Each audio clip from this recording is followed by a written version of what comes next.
Hey guys, welcome to Snack It Forward. These are excerpts from our full Meet an Immigrant interviews. So each interview ends with guests sharing their favorite snacks with the next guest. Then that person has to eat it in front of us and share the reaction. I hope you enjoy.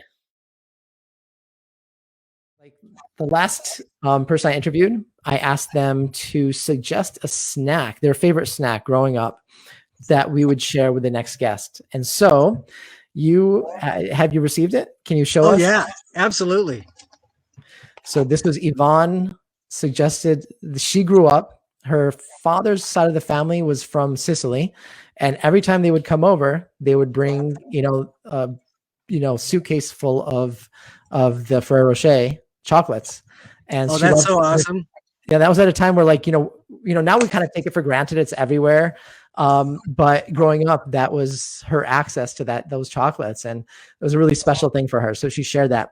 So I'm going to get everybody's reaction. You have to enjoy at least one during, while we're still in the interview, and let us know what you think. It's Okay, absolutely. This is the one I've selected. And please tell me you do not have a nut allergy. Oh no, I am a nut, no allergies.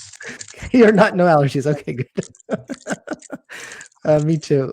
I got to tell you though, I'm so glad that the snack that she sent you wasn't like heavily spiced fish or something, because that would take a little bit more preparation to be in the right mental frame to try it. But this stuff is beautiful. So I really like when guests enjoy it, but I have to admit I'm a little bit sadistic. I'm waiting for the one time where somebody suggests something that the next person really does not like. I just want to see that reaction. Sorry, and I apologize to that person ahead of time, but I'm glad you enjoyed it. So how is it? This is awesome. It is very good. It is awesome. I love it too. Good suggestion, Yvonne. Thank you both. And so what are you suggesting for the next guest?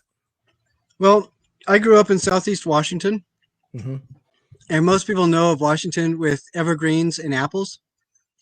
1918, one of the immigrant families to Washington came from Eastern Europe, mm-hmm. and they became apple farmers.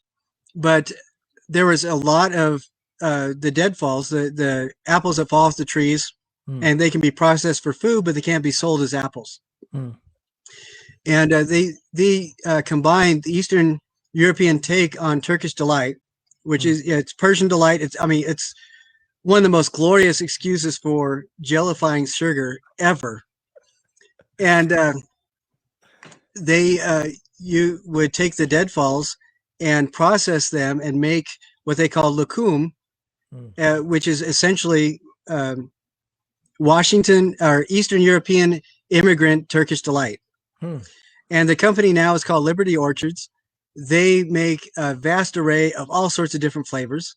Yep. And when I was a kid, we would go see my grandma in Portland, Oregon. We would always stop at Liberty Orchards, get enough sugar to make all four of us totally crazy for about 3 weeks. And it was one of the best parts of the whole trip. Awesome. That's great. My parents were very patient. God bless them. Yeah, I know road trips where the kids are going crazy. My wife and I have to plan way ahead of time. We have all sorts of things to distract them, and sugar is definitely not one of them. So your parents are saying, yeah, I don't know exactly why they did it, but it was the thing. It made it the 6 hours in the little mini car that we had totally worthwhile. Awesome. Maybe I'll have to try that trick next time. So I ordered some Aplets and Cotlets. Cotlets. Oh yeah, I ordered that for the next guest. So I hope to see their reaction to that. And we're gonna come to the fun part, which is where we share a snack. So Andrew shared the Aplets and Cotlets, if I'm not mistaken, snack, right? Do you have that? Right here. Yes. Thank you for sending this to me. So there you go, Andrew. Thank you. And now let's see what you think of it. You have to taste it, and you have to give us your honest opinion about what you think. Okay. So, sorry, go ahead. Yeah, that's okay. And hopefully, as you're opening it, hopefully you can respond, because I suspect they're very sticky. Yeah. So the minute I saw this, I immediately thought they looked like Turkish delights. Right? Yeah. Yeah. Okay. So I'm gonna. And that's what he was saying. Yeah. He shared this story, which was like, I believe it was Eastern European like farmers in Washington area. They had like this excess of, apples, and they're like, okay, what can we turn them into? And they have that tradition, it's kind of like an Eastern European interpretation of the Turkish delight. Yeah. Yeah. In Washington. So these are amazing. like okay, awesome. Wow. These are delicious. Did you get to try one? I haven't tried it yet. Actually, I was gonna bring it here, and I didn't have a chance. But I'll try it afterwards. Yeah. No, this is incredible. Oh my gosh. Yeah. Thank you, Andrew. This is amazing. And he loved it because he grew up like in Washington State, and he used to eat this. And now I think every time they passed the outlet, they'd always stop by and grab this snack on the road. So it's kind of something personal for him as well. Is this something you can get on Amazon? I'm assuming, or yep, you can get it on Amazon. So I'm definitely we need to get a cut of this. We got to talk to Amazon and get like the affiliate program going. Seriously, yeah. No, this is incredible. This is amazing. Awesome. Yeah. So, and what are you going to share with the next guest then? Yeah. So my recommendation, by the way, I think this is such a cool idea for the podcast. But so these are like, I guess they're squid flavored chips. These were my favorite growing up as a kid.